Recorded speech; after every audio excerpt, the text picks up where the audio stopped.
everybody. Today's video is a bit of a nostalgia fest. Got some old beer. I'm going to have a dabble with an old computer.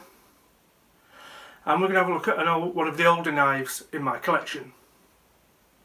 So we'll start off with the beer. Now we've got Timothy Taylor's Ram Tam. I say it's an old beer. I've not had this for, I don't know, 20 years, something like that.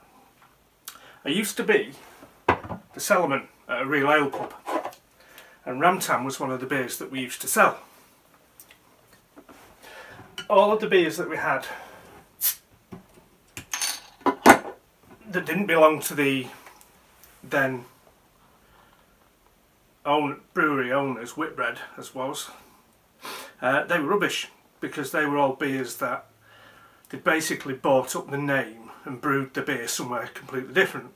So Castle Eden, Chester's, what else did they have?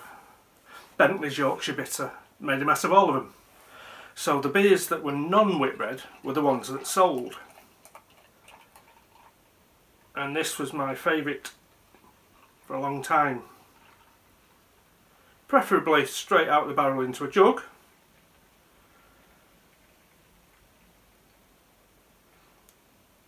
And you can do that sort of thing when you're the cellarman. So I've never had it out of a bottle actually. Timothy Taylor's Ram Tam. Rich yet mellow dark ale. And it's 4.1% by volume. So we've got a coffee coloured head and quite a very dark body. Looks like a porter. Oh, I've not smelt that smell for a long time.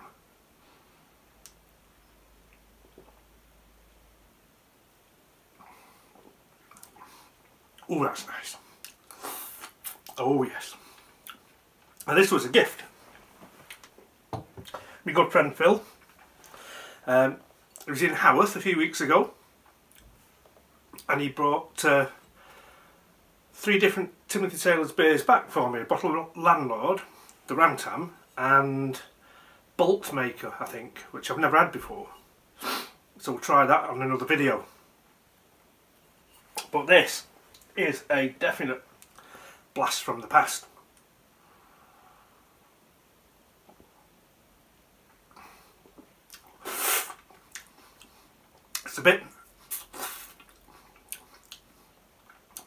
It's a little bit licoricey. It's got a long, actually the finish is bitter but it's sweet at the same time. That is lovely.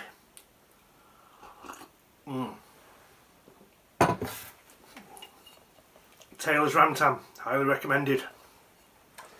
Now, the next bit is going to be me messing about with an old computer. So if that's not your kind of thing, fast forward. Okay, so here on the desk you can see the G4 iMac. This was the first Apple computer we got back in 2002.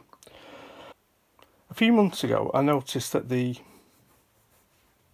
standby light had gone off, and I assumed that the pram battery had failed again, because I have had to change it once in the past and it was a similar sort of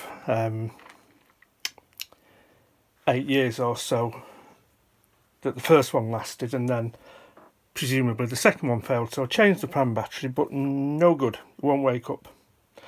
So I've got to decide whether to put any more effort into trying to revive it, or whether we should just get it off to the tip. But while I was thinking about that, I remembered that I do have an older Apple computer, and I bought that second hand, and I've not had it booted up for a couple of years. I've forgotten about it.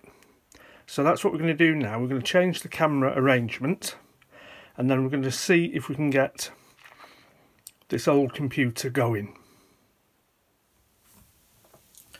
Okay, so here's the computer. It's a G3 clamshell iMac. These were produced between, I believe, June 99 and May 2001. This is a later one. And let's see if we can get it going. It's been plugged into the mains for quite a while now, charging up. It had about 9 hours yesterday and a couple of hours today. And the light on the side has yet to go green, so that's probably not a good sign. Let's get it open. Adjust the camera a little bit. Let's see what happens. As I say, it's a couple of years since this has booted up. I'm not convinced it's going to work. Oh.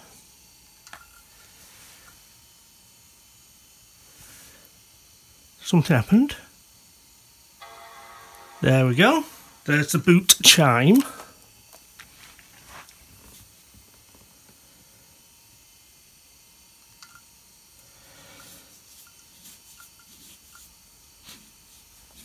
A little folder icon there where it's looking for the operating system.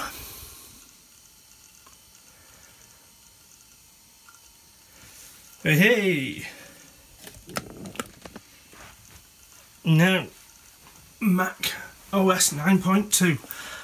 When I first got the G4 iMac, it was a dual boot between 9.1 it was then and OS 10.1.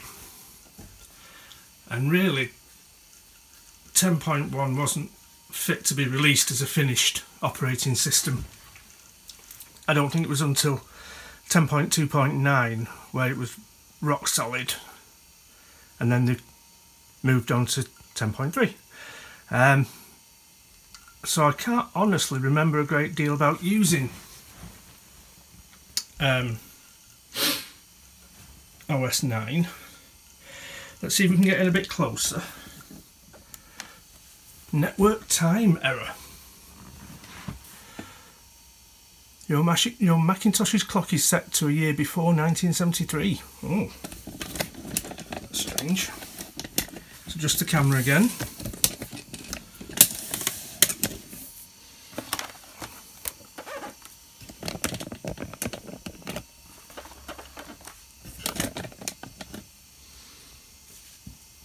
Now, so we've got a file menu.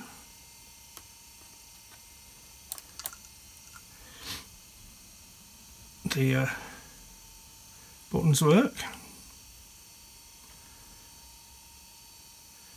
File, open. Corel custom photo. Now that's going back a bit.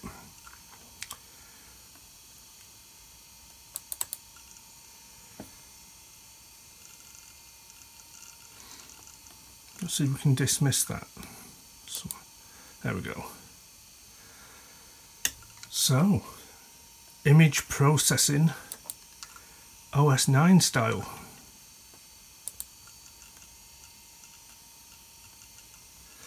There we go. Now this did at one point have an airport card, but airport isn't compatible with current Wi-Fi networks. So I'm quite pleased with that. I don't know if that's of any real interest to anybody, but I just thought we'd have a little experiment. Can't even remember what all these icons do down here. Open sound control, monitor control panel,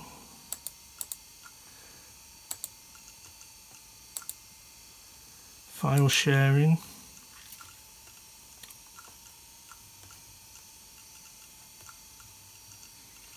So we've got some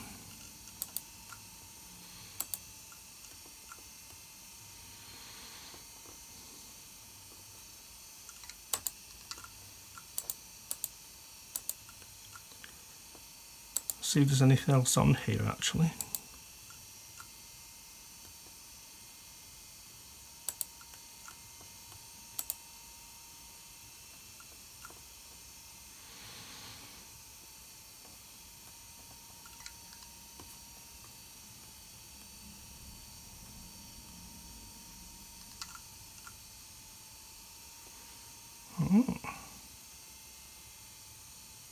Well, there we go. It's alive. And for the final section of this video, we're going to look at a knife that I bought, oh I don't know, 5-6 years ago, something like that. And it's the first custom knife I ever bought. It's the Tanto 200 and it was made by George from GI Custom Knives. Okay, so here is the Tanto 200 by George at GI Custom Knives. Quite a traditional sheath with basket weave pattern, single row stitching. On the back, on the belt loop, we've got the logo with the steer's head and the GI riveted construction.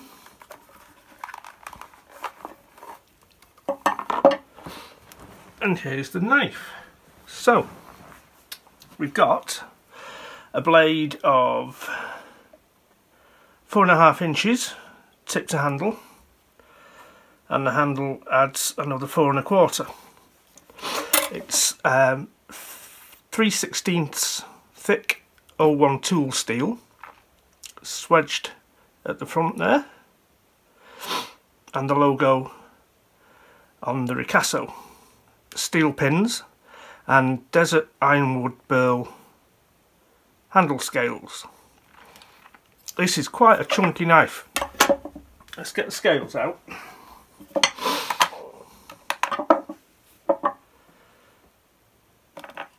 So it comes in at 183.5 grams, which in English 6.5 ounces. Now, as you might imagine, being a GI custom, it's sharp. I'm not particularly a fan of Tanto knives, this shape here, but when I saw the video of George testing the prototype, I was very interested in this particular Tanto knife. He was giving it a right beating and it kept razor edge. So that's a lovely knife to be your first custom. Just for a size comparison, we've got the book 119. So as you can see, it's a little shorter in the handle, noticeably shorter in the blade, but at least as thick, maybe a shade thicker in the stock. So there is a video of me testing this. It's quite old now, but I believe it's still up on the channel, where I use it to open a tin of potatoes, and it performs very well indeed. Feels lovely in the hand. Steel pins, as I say. That's the Tanto 200, my first custom knife.